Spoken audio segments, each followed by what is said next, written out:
강재인의 옷이 찢어진 채 거울을 바라보는 장면에서 65화는 숨막히는 긴장 속에 막을 내렸습니다.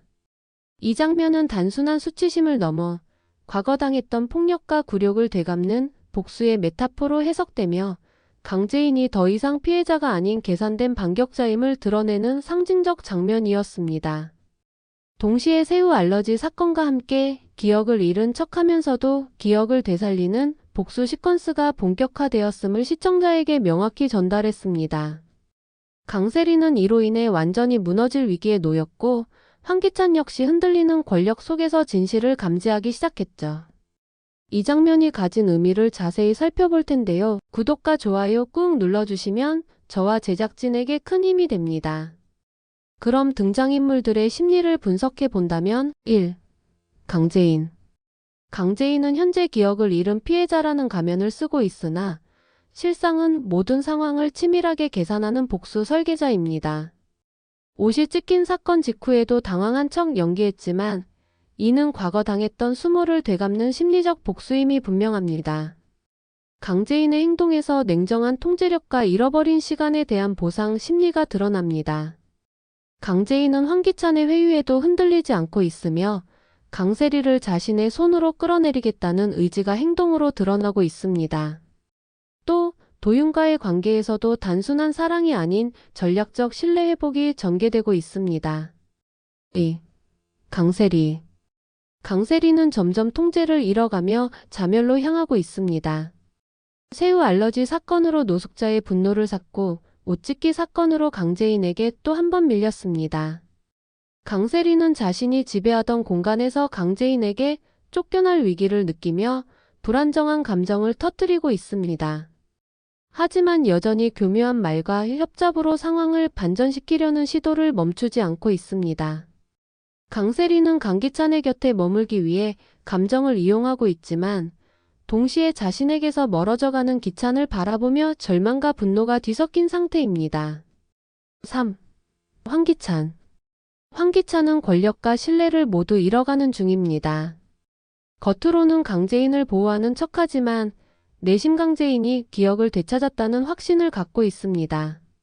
강세리를 감싸는 동시에 강재인을 끌어안으려는 이중 플레이는 결국 모든 사람에게 신뢰를 잃게 만들고 있습니다.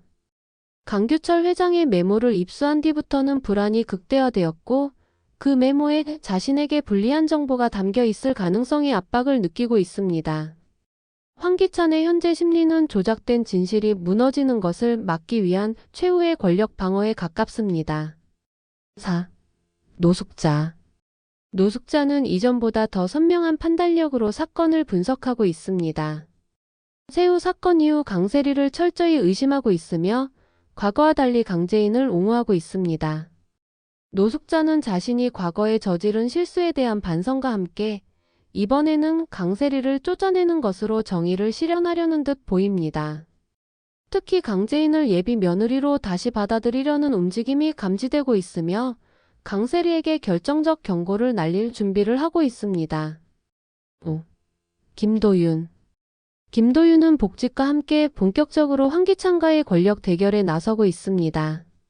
성추행 누명 사건이 해소되면서 여론과 법적 정당성을 모두 확보한 상태이며 강재인과 손잡고 YL그룹 내부의 부패를 밝혀내려 하고 있습니다.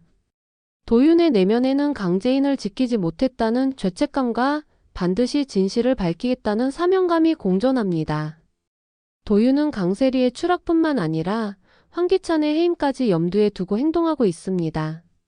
이러한 인물들을 바탕으로 66화에서 전개될 사건들을 예측해 본다면 1. 강세리의 강제 퇴거 시도와 저항. 다음 화에서 강재인은 강세리에게 살 집을 알아보라고 말하며 사실상 퇴거를 요구할 것입니다. 이는 기억을 잃은 척하면서도 이 집의 안주인은 자신이라는 선언입니다. 강세리는 당연히 이에 반발할 것이며 눈물과 위협을 동시에 구사하며 황기찬을 설득하려 들 것입니다. 그러나 노숙자 역시 강세리에 대한 감정을 정리한 상태이기 때문에 황기찬 역시 결정의 기로에 서게 됩니다.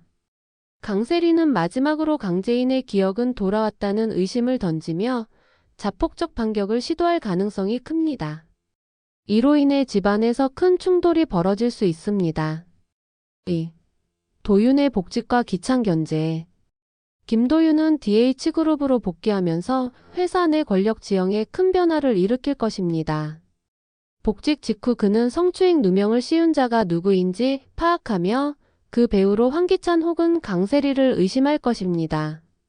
도윤은 강규철 회장의 메모와 연관된 비자금 문제를 조사하며 강제인의 기억 복귀와 연결된 수사를 병행할 가능성이 높습니다.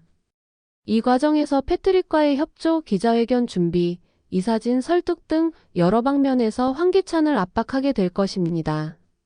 또한 도윤은 정윤희를 통해 최자영의 과거와 도희 사건까지 연결고리를 찾을 수 있으며 후반부에는 경찰 수사와 언론 보도를 병행할 가능성이 큽니다. 3.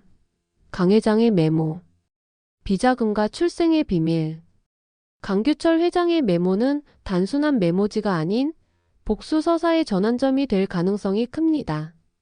이 메모에는 황기찬의 비자금 조성, 도희 사건 은폐, 강승우의 출생 관련 단서가 포함되어 있을 수 있습니다. 만약 이 메모가 강제인이나 도윤의 손에 들어간다면 드라마는 본격적으로 법적 전쟁과 언론 플레이 국면으로 진입하게 됩니다. 특히 이 메모를 먼저 확인하는 이가 강세리일 경우 강세리는 메모를 조작하거나 은폐하려 들 수 있으며 이로 인해 치명적인 실수를 저지를 수 있습니다. 메모는 분실되거나 복사되어 복수의 인물 손에 들어가며 극적인 진실 공개의 수단이 될 것입니다. 4. 제인의 기억 복귀 공식화 시점 도래.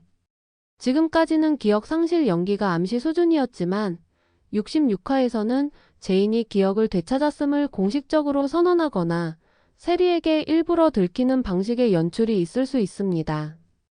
이는 제인의 심리전에서 심판자로의 변신을 의미하며 더 이상 연기를 유지할 필요가 없는 시점이 왔음을 알립니다. 제인은 세리, 자영, 기찬을 한자리에 모은 뒤 폭로성 발언을 던질 수 있으며 이는 드라마 후반부의 본격적인 전개를 알리는 기점이 될 것입니다. 또 도윤과의 관계 회복이 다시 등장하며 멜로와 복수 서사의 균형도 되찾을 수 있습니다. 강제인의 복수가 본격화되면서 66화는 강세리의 몰락이 가시화되는 회차가 될 것으로 보입니다. 기억을 잃은 척했던 제인은 치밀한 심리전과 감정 조작으로 세리와 기찬을 조여오고 있으며 황기찬 또한 비자금 메모와 세리의 불안정한 태도 사이에서 균형을 잃고 흔들리고 있습니다. 노숙자는 제인의 편에 서고 있고 도윤은 복직과 함께 권력 구조를 뒤흔들 준비를 마친 상태입니다.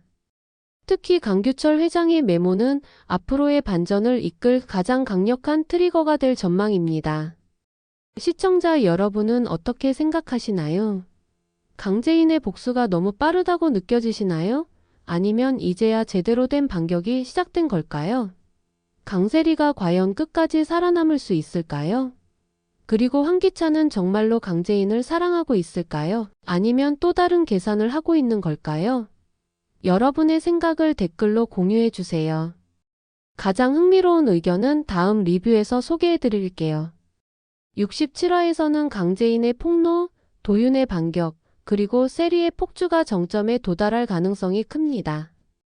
특히 강규철 회장의 메모가 공개된다면 수많은 인물의 가면이 벗겨지는 순간이 될 것입니다. 다음 화는 단순한 심리전이 아닌 권력과 진실, 복수와 정의가 뒤섞인 진짜 승부의 시작이 될 것으로 보입니다. 기대하셔도 좋습니다.